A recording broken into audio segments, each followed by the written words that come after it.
एक जो पीएनजीआरबी जो आपकी इंडस्ट्री के रेगुलेटर हैं, उनकी तरफ से एक ड्राफ्ट अमेंडमेंट की बात कही जा रही थी कि जिसमें टैरिफ ज़ोन जो हैं, उन्हें 3 से घटाकर 2 कर दिया जाए।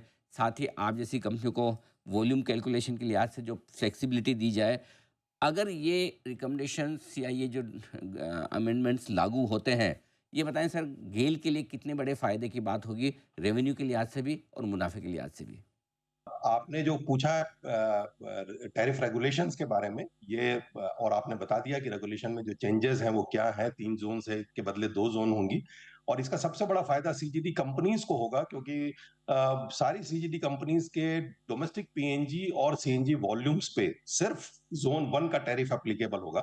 और जैसा कि आपको मालूम है कि गेल देश के 307 ज्योग्राफिकल एरियाज में से 72 ज्योग्राफिकल एरिया में प्रेजेंट है। तो इसका बहुत बड़ा फायदा गेल को होगा। इसके अलावा हमारी कुछ जो आइसोलेटेड नेटवर्क्स हैं, जिसका कि टैरिफ डिटर्मिनेशन आज की डेट में नॉमिनेटेड कैपेसिटी डिवाइजर की तरह यूज होता है और एक्चुअल वॉल्यूम काफी कम है। अब एक्चुअल वॉल्यूम यूज होगा, तो इसका भी फायदा हमको होगा। अभी हम कह नहीं सकते, क्योंकि ये पब्लिक कंसल्टेशन डॉक्यूमेंट लॉ अभी होस्ट हुआ है और इसके ऊपर चर्चाएं होगी और फिर फैसला होगा। तो अभी मैं कोई नंबर आपको देना नहीं चाहता, लेकिन अगर सिर्फ हम आइसोलेटेड नेटवर्क की बात करें तो लगभग 130 करोड़ का फायदा हमको इमीडिएटली दिखाई दे रहा है। हुँ, हुँ। सीजीडी का फायदा इसके अलावा होगा, लेकिन इससे बहुत बड़ी बात यह है हुँ। कि एक इंटीग्रेटेड टैरिफ का जो रिवीजन हमने अगस्त 24 में फाइल किया था, जो कि अभी 58 रुपए 61 पैसे पर MMBTU है, उसको हमने 20 रुपए का इंक्रीज करके 78 रुपए का फाइल किया है। और ये 20 रुपए का इंक्रीज जो है 3400 करोड़ रुपए सालाना बनता है। और हमारा ये मानना है कि इसमें 1200 करोड़ जो कि मिनिमम जो सिस्टम यूज गैस का कॉस्ट का ट्रू अप है, और करीब 800 करोड़ जो है हमारा कैपेसिटी का एडजस्टमेंट और जो डीएलोकेशन हुआ था एपीएम प्राइस्ड गैस का, उसका एडजस्टमेंट है। ये तो कहीं इसके ऊपर तो कोई संशय है ही नहीं। और ये होपफुली पीएनजीआरबी के अगले महीने की मीटिंग में ये थ्रू हो जाना चाहिए, जिसकी वजह से गेल को बहुत मजबूती मिलने वाली। अच्छा, तो आप ये मान के चल रहे हैं कि इसकी संभावना पूरी है कि ये ₹20 की जो टैरिफ हाइक के लिए आपने प्रपोज़ल भेजा, ये ऑलमोस्ट डन है। अ, उम्मीद करें सर हो भी जाएगा। अगर किसी वजह से समझो ना हो या होल्ड पर जाए, तो गेल की कितनी कॉस्ट बढ़ती है और कितनी आपकी अंडर रिकवरी टाइप जो हो सकता है, वो भी समझाएँ सर? हाँ, ये बहुत आपने अच्छा प्रश्न पूछा, क्योंकि लोगों को ये दुविधा रहती है कि अगर ये टैरिफ का रिवीजन में डिले हो रहा है तो क्या इसका खामियाजा गेल को भुगतना पड़ रहा है। ऐसा नहीं है, ये सिर्फ एक मैचिंग प्रिंसिपल पे मिसमैच है। लेकिन हमको जो डिले है उसका भी, टाइम डिले का भी रिटर्न हमको वही 12% पोस्ट टैक्स मिलता है। तो we end up earning 16% return on that time delay also. तो इसका कोई नुकसान गेल को नहीं होता है। हालांकि टैरिफ टाइमली रिवाइज हो जाए तो बहुत अच्छी बात। हुँ, यानी और आप कॉन्फिडेंट भी हैं कि कोई वजह नहीं कि अथॉरिटीज़ ना माने कि ये टैरिफ हाइक क्यों नहीं दिया जाए, तो मिलना लगभग निश्चित है, राइट सर? मैंने बताया कि 20 रुपए का इम्पैक्ट 3400 करोड़ रुपए है, जी, और इसमें से 12 रुपए का तो कोई संशय ही नहीं है। ओके। तो उसी प्रपोर्शन में आप देख सकते हैं कि इतना बेनिफिट तो डेफिनेटली एश्योर्ड। ठीक बात है। ₹12 per million metric British thermal unit वो तो उतना तो हो ही जाएगा और ₹20 होता तो और भी बेहतर है। आप लगातार अपनी कैपेसिटी बढ़ाने की भी कोशिश कर रहे हैं। अभी-अभी आपको पीएनजीआरबी से अप्रूवल भी मिली है सर दहेज से लेकर पनवेल तक वाली जो पाइपलाइन है। बताएँ सर इससे कितना बेनिफिट गेल को होने वाला है, ये भी समझाएँ?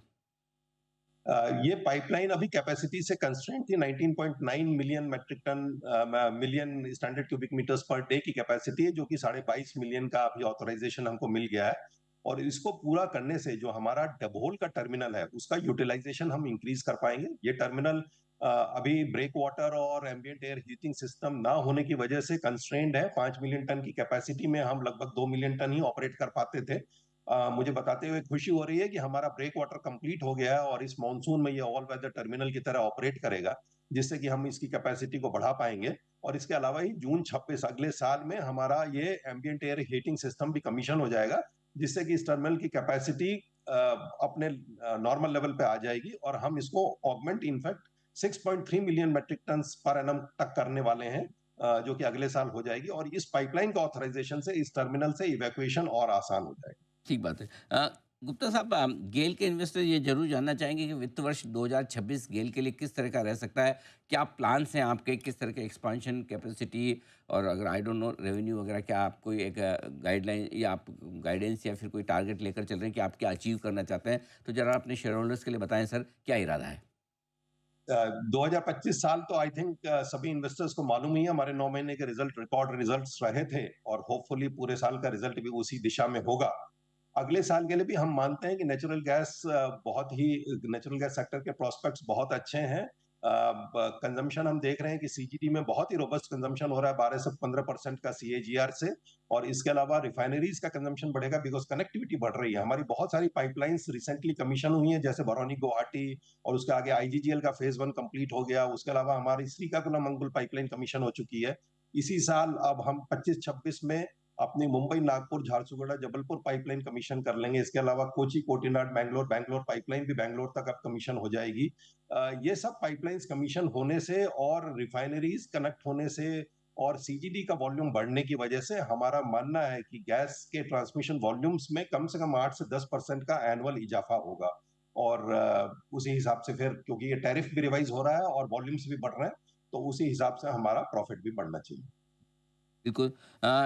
गुप्ता साहब, बहुत बहुत धन्यवाद। आपने बड़े विस्तार से पूरा गेल के बिजनेस प्रोस्पेक्ट्स के बारे में हमारे दर्शकों को डायरेक्शन दिया, राय दी।